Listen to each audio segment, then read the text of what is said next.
I don't want to see a resume. I want to see an actual part. Yep. If I'm hiring for a programmer for 5-axis, don't tell me you have 5 years. Yeah. Show me what have you actually made. Agreed. Like, I'm not going to show anybody. Just show me what you've made, and then I judge based on the complexity, the tolerances, and then the materials. And then as the materials get harder and more complex, and the work holding and all that, it shows me your money keeps going up. That's right. So great call. I'm always like, just like, I've been pushing that for years. It's like, show me what you can actually make. And then I go to these schools and I get so disappointed because it's like, again, teachers are all heroes, but they're making like a little rectangle with some holes in it. And then because the directors and the teachers and parents are so amazed that, oh, you're running a CNC machine, they have no concept of how there are levels to the game, and they're on such a bottom level, and they could easily rise up and stuff. And that's been the push and stuff. But I've been like really pushing it. One of the first things that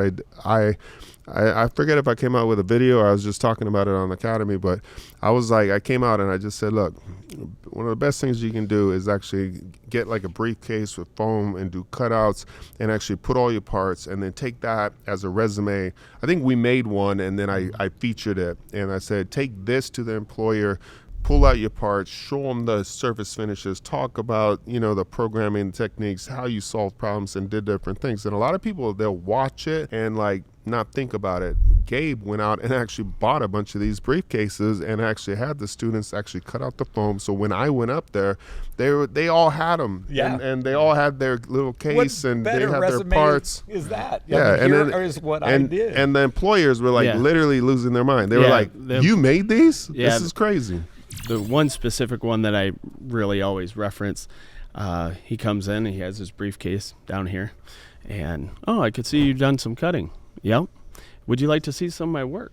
And opens it up, and the employer's just like, whoa, okay. And they start picking up the parts, looking at the finishes, looking at the parts, and hey, look at this, it's just really awesome. They actually left the interview, came back in with another person. Look at this. Oh man, so that's great. Yeah, it's been great. Well, I think the first time we met, you had came down for that open house that we did for the training for inspection. Right. And I think you there was a customer from your area that came down that had hired 2 of your students. Yes. And I remember him absolutely saying the same thing. They brought in their boxes. They showed me what they did.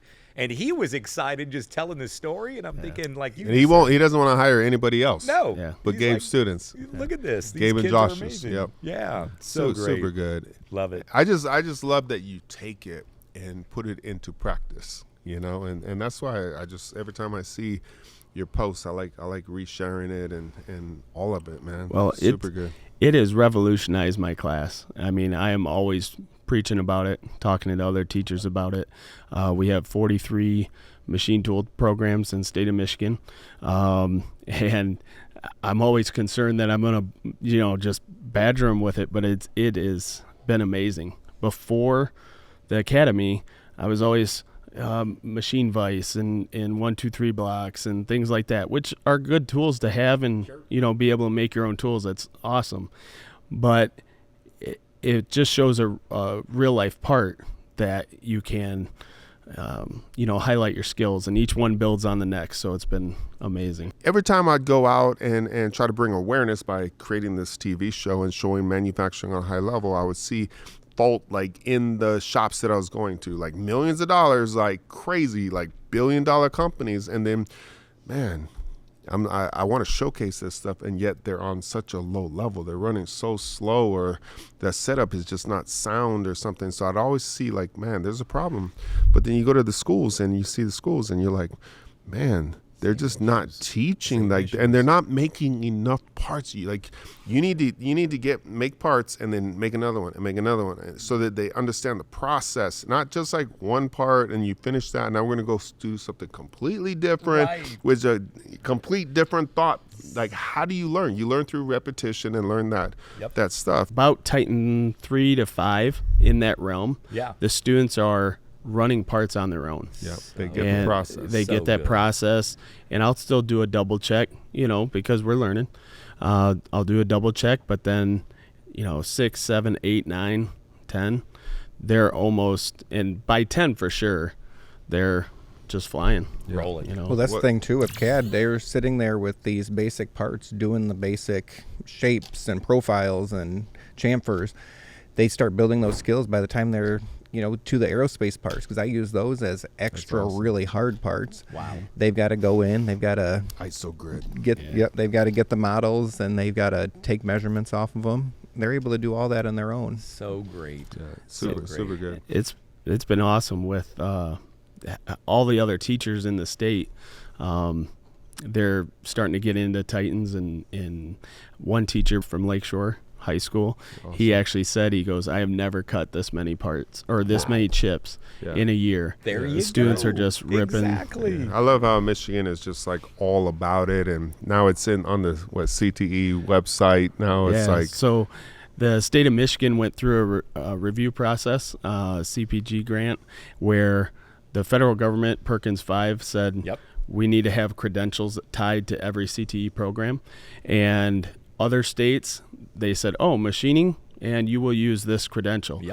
Michigan was really cool. They convened a committee of instructors from all over the state.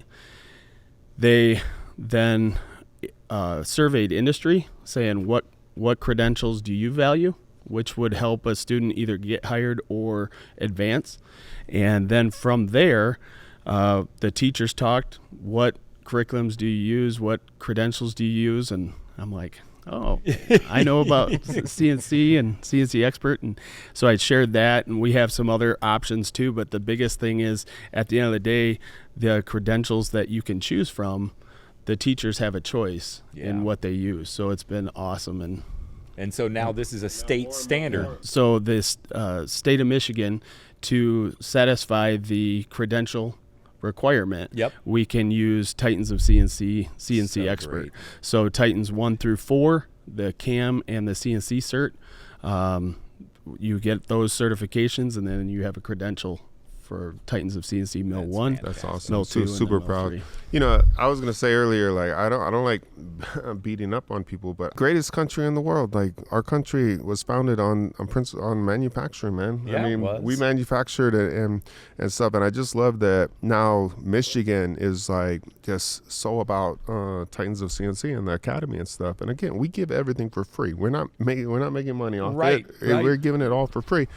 But it's like I just love that Michigan is almost like Detroit, known for like outsourcing all the jobs, and now it's like the academy is just really Bringing building it back over up. there, and it's super good. But what I saw, one was super sad, was like it's super political, right? Yeah. When it comes to education, 100%. because the only people that can pay for education are companies trying to sell something, and then that company that's trying to sell something, they're biased and they're like, no, you can only use this on our stuff. So like when you actually really looked at like CNC curriculum, when I was doing like the San Quentin, I didn't want to make curriculum. Right. But when I started looking around, I was like, there's nothing good. There's nothing that I would put my name, like I'm not going to teach these guys on any of this stuff because it's all garbage, So for us, it was just like, you know what? I'm going to actually build our own curriculum, teach it legit skills with crazy techniques and do all this, and wasn't even thinking about the academy. And then it was like, you know what? Let's just open source it, give it to everybody for free. And that was the start, So Bingo. yeah. Absolute. And So- and other states should take notice. Come on. California, Nevada, everybody else. It is a great, great curriculum. And if you're not using it, you're not building your kids up for success by any means. Right, and I've talked to teachers, South Carolina, Oh, you're Oregon, a big cheerleader. Oregon, Big cheerleader. He's teaching all these guys. Yeah. Missouri, Utah, all over, Indiana, Ohio, Pennsylvania. A lot of them actually use our curriculum and pass everything they need to by default because they're using our curriculum. They're learning how to make all these different parts and stuff. So by the time they come over to what they need to know how to do, it's just super easy because they just know how to do it. They're in. You know what I mean? Kind of, like I say, it's almost by default.